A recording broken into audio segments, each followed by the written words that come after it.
ఇటువంటి జోకర్ గాలని మస్తు చూసినాం భయ్. ఇగో ఇదివరకు కూడా మస్తు మంది మస్తు మాట్లాడిన మకల ఒట్టింది పుబ్బల పోతుంది అన్నారు, అసలు పార్టీ తుపేలు అన్నారు, ఇదన్నారు అదన్నారు.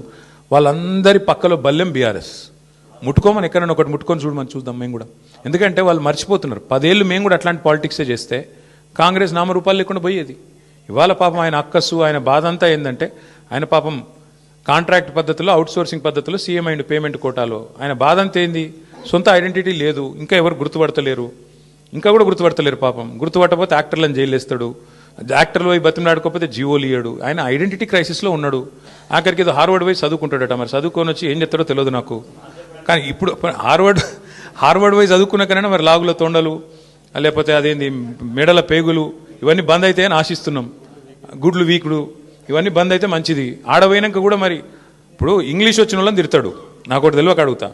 ఇంగ్లీష్ వస్తే ఆయనకి ఏం బాధనో నాకు తెలియదు. కానీ చిన్నపిల్లలు కూడా ఇలా రేపు అందరు బళ్ళలో గవర్నమెంట్ బళ్ళలో కూడా మా అక్క నేతృత్వంలో మొత్తం ఇంగ్లీష్ పాఠశాలలు పెట్టినాం. అందరు ఇంగ్లీష్ నేర్చుకుంటారు. మరి ఈయన హార్వర్డ్ పోతాడు. ఈయన మరి అక్కడ వాళ్ళు ఏం చెప్తారు, ఈయన ఏం వింటాడు, ఈయనకి ఏం అర్థమవుతుంది, అర్థమైనాక మళ్ళీ బయటికి ఏం సర్టిఫికేట్ ఇస్తారు, ఏం మాట్లాడతాడు, మళ్ళీ వచ్చి మా భయం మాకుంది. అక్కడ మళ్ళీ ఇంగ్లీష్ అనగానే నన్ను మళ్ళీ వాళ్ళని తిడతాడేమో, అరే మీరు బాత్రూమ్ కడుక్కుంటూ తిడతాడేమో. ఇంకా అమెరికాలో ఎవరి బాత్రూమ్ వాడు కడుక్కుంటాడు, మరి ఆడ ప్రొఫెసర్ అయినా కూడా వాని బాత్రూమ్ వాడు కడుక్కోవాలి.